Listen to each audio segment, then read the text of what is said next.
Isang recipe ang ating gustong ibahagi sa inyo, ang ginataang gabi with bagungon. So yan, meron na tayo dito sinalang na napakadaming gabi. So yan yung recipe na ating gagawin sa araw na ito. So yan, na-shrink in na tubig niya. Yan, fresh gata. Yan, first or second piga ng ating gata. Kaya nilagyan na rin natin yan ng ginger. Ginger, gata at gabi. Pwede mo na ba yun? Yan, pakuluan lang hanggang sa kumunti na ulit ang sabaw.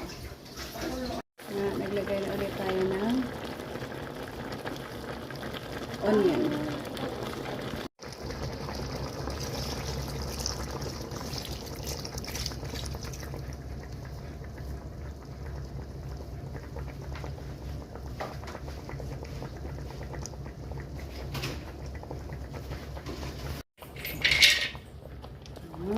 Bagungon.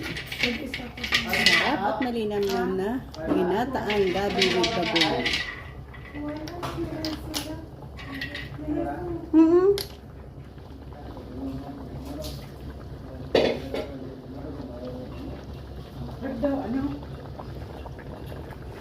Kaya haluan mo ron.